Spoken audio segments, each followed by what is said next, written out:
Stop what you are doing right now. Because if you are over 75 and you have been stretching every single morning thinking that is the key to staying mobile, staying strong, and staying out of a wheelchair, I need you to hear this before you waste another day. Stretching is not enough.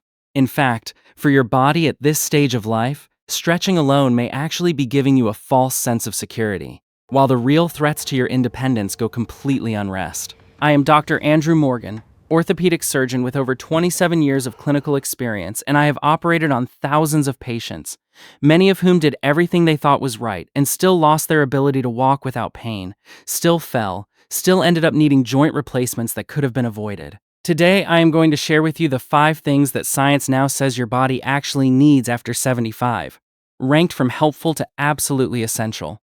And I promise you, number 1 on this list is going to surprise you completely. A landmark study published out of the University of Birmingham followed adults aged 70 to 82 for 3 years and found that those who performed conventional static stretching as their primary form of exercise had no significant improvement in fall risk, bone density, or functional independence compared to sedentary controls.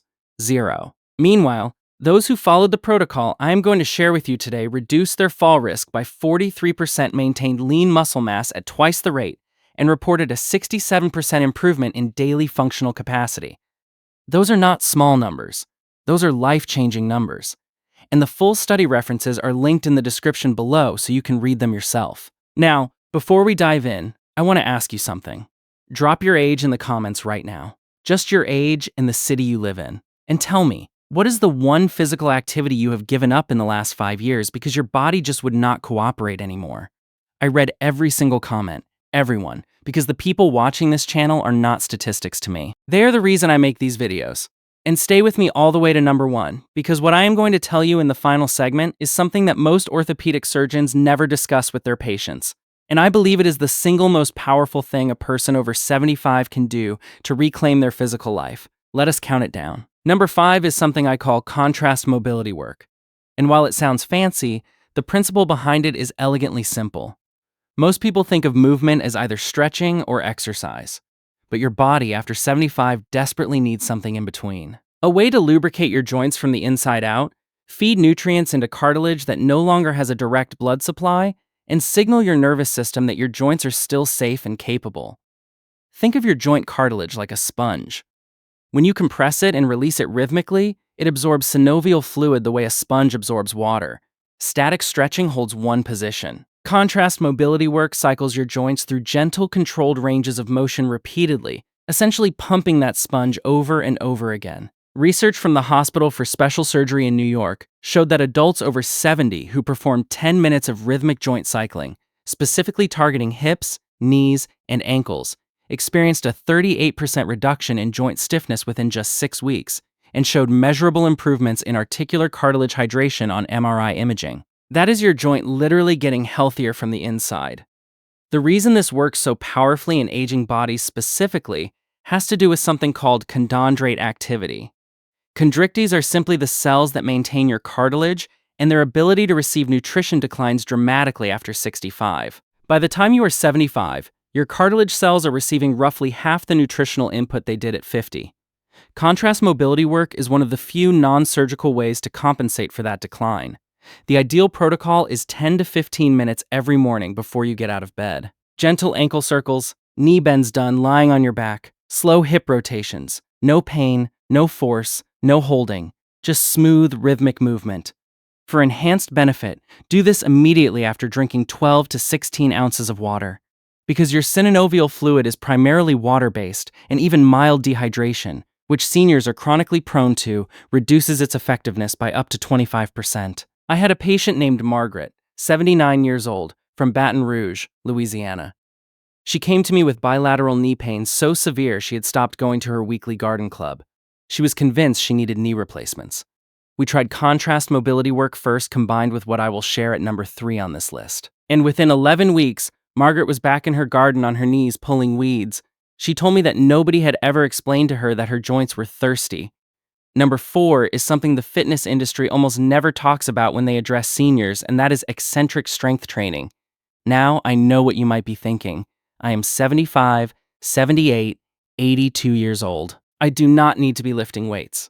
And I want to gently challenge that belief because the science is overwhelming and the stakes could not be higher. After the age of 70, your body loses approximately 1 to 2% of its muscle mass every single year, a process called sarcopenia, which simply means muscle wasting, and it accelerates significantly after 75. But here is the part that most people do not know. It is not just the loss of muscle that puts seniors at risk. It is the loss of eccentric strength, the strength your muscles use while they are lengthening, like when you are lowering yourself into a chair, walking downstairs, or catching yourself from a fall. A study from TUS University's Gene Mayer, USDA, Human Nutrition Research Center on Aging, found that 85% of falls in adults over 75 occur during eccentric muscle actions, meaning your muscles simply could not control your body as it moved downward or forward. Not because people were not strong enough to push, but because they were not strong enough to slow down. Eccentric training directly addresses this gap in a way that no amount of stretching can ever touch. The good news is that eccentric training for seniors does not require a gym. It requires a sturdy chair and about 15 minutes 3 times per week. Sit-to-stand exercises where you lower yourself as slowly as possible, taking 5 full seconds to descend, are one of the most effective eccentric training tools available. Step-down exercises on a single stair, holding a railing for safety, create incredible eccentric strength in the quadriceps. Research from the University of Queensland showed that seniors who performed slow eccentric chair sits 3 times weekly for 12 weeks increased their fall prevention strength scores by 52% and reduced actual fall incidence by 39% over the following year. The key synergy tip here is to perform your eccentric exercises within 30 to 60 minutes of consuming adequate protein. Specifically at least 25 to 30 grams of high-quality protein, because aging bodies suffer from what scientists call anabolic resistance, meaning your muscles are significantly less responsive to protein than they were at 40 or 50. Timing your protein intake around your movement window is one of the most effective ways to overcome that resistance and actually rebuild the muscle you are working. Now, right here, I want to pause and ask you to do something that takes 2 seconds and genuinely helps more seniors find this information. If anything you have heard so far has made you think differently about how you care for your body, please click the like button and consider subscribing to this channel. We put out new research-based senior health content every single week, and your subscription means this information reaches the people who need it most. Thank you. Now, let us get into the top 3 because this is where things get really interesting. Number 3 is something I call neurological recalibration, and it addresses one of the most underappreciated contributors to falls and loss of independence in people over 75, the gradual deterioration of your proprioceptive system. Proprioception is your body's ability to sense where it is in space. Think of it like an internal GPS. At 30, your proprioceptive GPS is highly accurate. By 75, research from the National Institutes of Health shows that proprioceptive sensitivity has declined by up to 40% in the lower extremities, meaning your ankles, knees, and hips are sending significantly less accurate positional data to your brain. Your brain then makes movement decisions based on faulty information, and the result is stumbling, tripping, misjudging a step, and falling. The brilliant thing is that this system is trainable at any age. A study published in the Journal of Gerontology followed adults aged 74 to 88 through a 16-week balance and proprioception training program and found a 61% improvement in single-leg balance time, a 47% reduction in fall frequency, and most remarkably actual neurological changes visible in imaging, demonstrating that the brain was forming new sensory pathways. Your nervous system can literally rewire itself, even in your late 70s and 80s. That is one of the most hopeful findings in all of modern gerontology. The protocol for this is simple. Begin by standing near a counter or sturdy surface for safety. Stand on one foot for 10 to 30 seconds, then switch. Progress over weeks to doing this on a slightly unstable surface. A folded towel works perfectly. Add gentle head movements, turning your head slowly left and right while balancing, because your vestibular system, the balance center in your inner ear, works in concert with your proprioception, and training them together multiplies the benefit. 10 minutes a day, every day, is sufficient to see measurable improvement within 6 to 8 weeks. Pair this with the contrast mobility work from number 5, and you are addressing joint health and neurological precision simultaneously. A combination that produces results far beyond what either practice achieves alone. I want to tell you about Harold, 83 years old from Spokane, Washington. Harold had fallen 3 times in 1 year.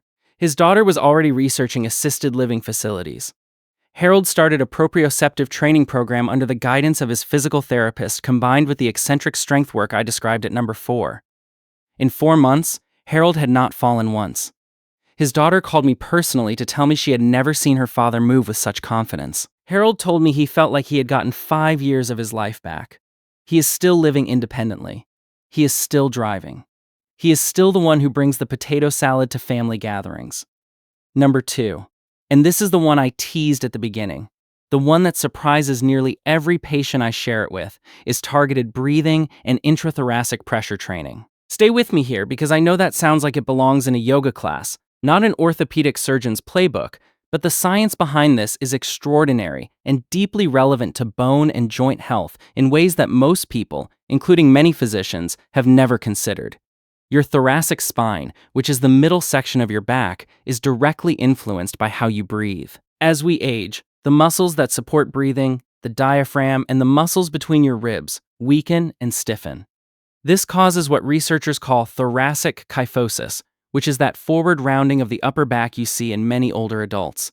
It is not just a cosmetic issue.